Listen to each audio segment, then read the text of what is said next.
What's up, scumfucks? Welcome back to another video. Don't know why I called you guys that. I apologize. That was very inappropriate. Today, we are going to be reviewing Avenged Sevenfold's first album, Sounding the Seventh Trumpet, from 2001. Got my appropriate Avenged Sevenfold apparel. This is the limited edition 2021 Halloween box.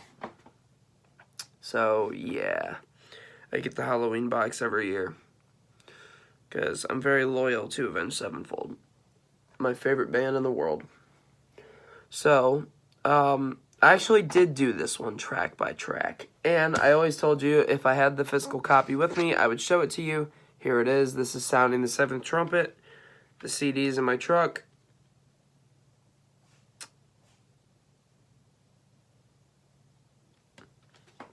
I like this album work. Really cool and relaxed, and I love it. I love the color too. It's just such a pretty shade of purple, and I don't know, I think it's really cool. Hopeless Records. Yeah, this was produced by Hopeless Records, which I'm not sure if they did that with Waking the Fallen or not, but we'll get to that at a later review. So this was their first studio album, and I believe they only paid $2,000 to $2,500 to record it. And it's a great album for the budget they had. I'm going to jump right into the first track. Actually, you know what? I'll explain a little bit about Avenged Sevenfold first. They started in Orange County, California.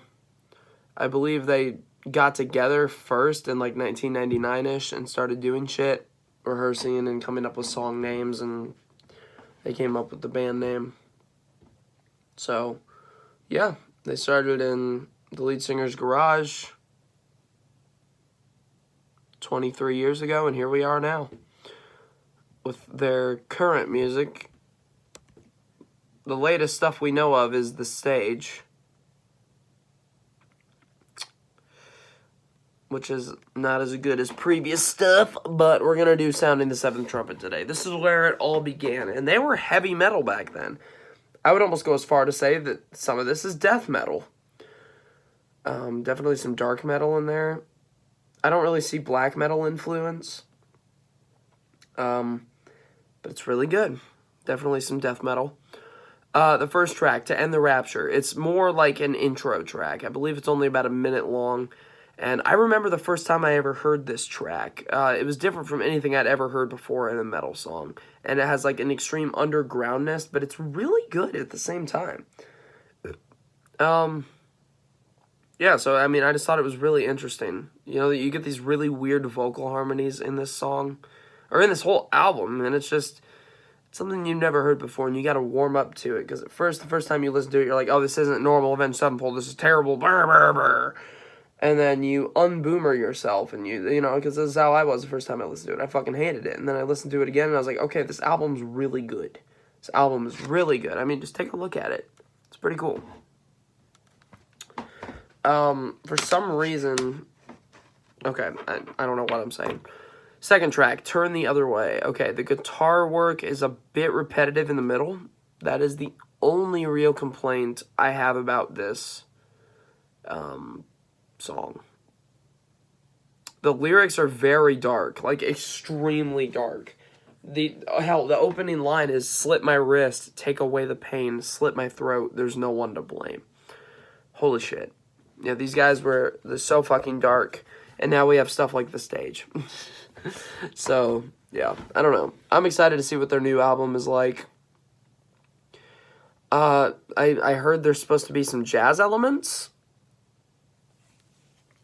and it was a little bit Kanye influenced, which is weird for Avenged Sevenfold, but hopefully it's good. We're going to come out with a review, hopefully the day that album comes out. Hell, even the night. If it gets released at midnight, I'm going to listen to all those tracks, write a review, and have a video out by fucking 3 in the morning. 3 hours after this album hits the streets. So, don't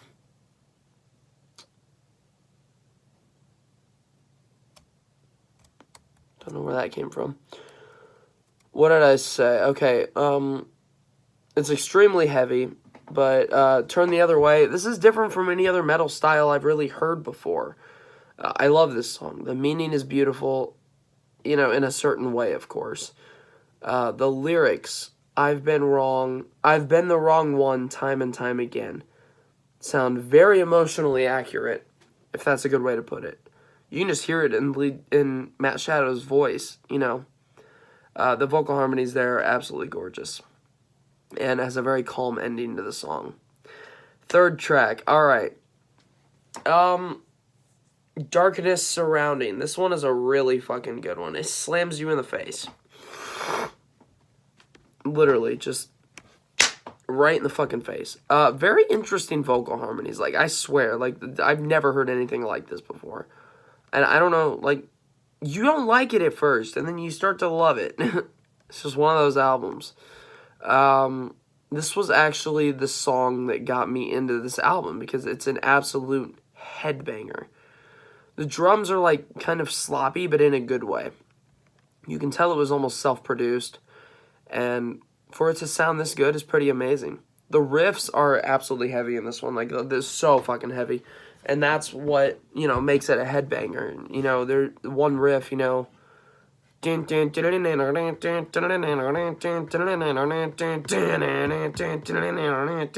listen to it. It's so good. Yeah, and then the slower harmonies at the end with, the vocals, the clean vocals mixed with screams. So good. So good. Honestly, some of amazing work from Avenged Sevenfold, and I love all of their stuff, just some less than others. And, this is one of the albums by them that I actually really, really enjoy listening to all the way through. Fourth track, The Art of Subconscious Illusion. Starts off clean, and then slaps you in the face hard, and I mean fucking hard. Again, just a great heavy track. The lead singer's wife, which was his girlfriend at the time, Valerie, actually screams in this song, and it's so chilling. It's so good. Absolutely amazing. Great song, great build-ups, love this sound, and I love the guitar work here. I remember listening to the guitar work in this song. Fifth track, We Come Out at Night. I don't really know what to say. It's great like the rest of them. Super heavy, and even when things get soft, it sounds good. The only reason I didn't say much about that song is, for some reason, to me, it's just not as special as the rest of the songs. I don't know why. I guess maybe it just doesn't pique my interest as much. But, I don't know. Track 6, Lips of Deceit. Oh, this is a really fucking good one. I love the build-up in this one. Honestly, my favorite track on the album. In the beginning, it feels like you want to pull out a lighter with the vocal harmonies. And then the riffs come in. And then there's just this blood-curdling scream. And then it just gets even more heavy from there. So simple, but so good. I love every second of this song. And I like how you can hear the bass work in this song. A lot of bands, you just cannot hear the bass. And I love when you can. Because it really... The bass is what holds everything together. It's the structure of an album. And I forget who the bassist was at the time for this album. I don't believe it was Johnny Christ.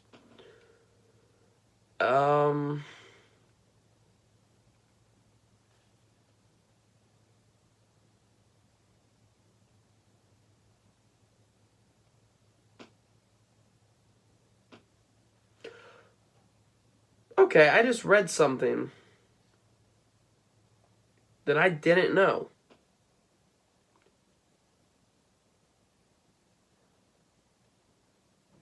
And we'll get back to that in a second. So, the bassist was Justin Sane. His name was Justin Sane. I believe they had some issues with him later on, and they even wrote a song about it in Waking the Fallen, if I remember correctly. But, yeah. Like I said, you can hear the bass work in Lips of Deceit, and it sounds amazing. Track 7, Warmness on the Soul. See here, this is a very interesting song for me. I don't know how to feel about this song. This is the definition of when a song is bittersweet for someone, because it brings back a lot of memories for me. And it kind of hurts a little, but I do love this song. One of the best ballads I've ever heard. Between the piano and guitar work, this is a perfect song. It's very emotional. You can take this song and turn it into your own life very easily. The piano solos are beautiful as well. We're going to move on from Warmness on the Soul. Track 8. Honestly, well, let's give it one more little credibility statement. It is an amazing song. The composure's great. The piano work is absolutely amazing. And I forget who did the piano work on this album. I wonder if it says here. I don't believe the Rev wrote that one. Let's see.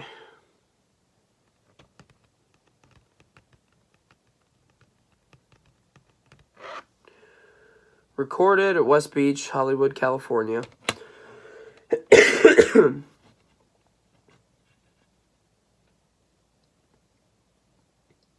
Okay. Wow. Wow.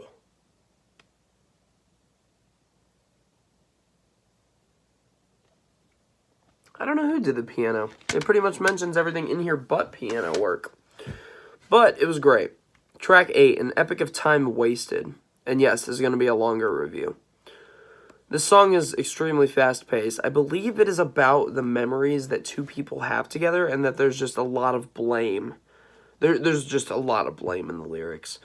I like the song a lot. There's a small part in the middle where it kind of stops after a short bridge, and then there's just this whisper where he goes, sorry. And then there's just this fucking scream, and it's like so chilling. Really good. Love this song. Track 9. I was pretty blunt with this one. Breaking Their Hold. It's only like a minute long, and it's kind of just a basic kind of filler. That's all I said. It's just kind of a filler. It's not that great. Track 10. Forgotten Faces. Starts out heavy again. This song is extremely dark and extremely good. A nice vocal harmony in the middle. Some clean vocals, a little different from the rest of the album, but that's a good thing. It's a nice change of pace, and it's really good. Track 11, Thick and Thin. Very similar intro yet again, but it changes instantly. Again, this album has very unique vocal harmonies and has great transitions from clean vocals to screaming. I love that about this album. You don't see a ton of that in heavy metal albums. The better transitions. But I like these transitions. Absolute headbanger. There's something about the middle of the song that I just love, and I don't know what it is. Maybe it's just the heaviness of it. I don't know. You'll know what I mean if you listen to it. Track 12. And I just found something else about this track out that I will share with you here in a second. Streets. Kind of gives you a punk vibe. I love the lyrics. I love the style. The vocal harmonies are great. Very fast, but no screaming. It's a nice offset from the rest of the album.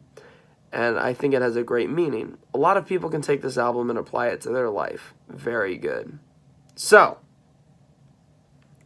I just found out that this was actually a song written by a band called Successful Failure, which, if I remember correctly, was one of the band members' previous bands. Now, let me look that up.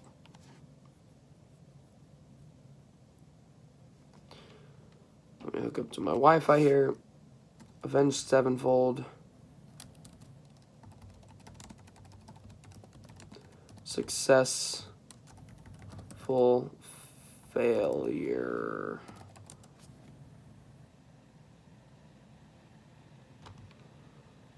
So, okay. Successful Failure was a punk band from Huntington Beach. Yeah, that's why, okay, it was punk influenced. They're mainly known for being the previous band of Matthew Charles, or Matt Shadows, and Matthew Wendt, two of the founding members of Avenged Sevenfold. Wow. Did they come out with anything?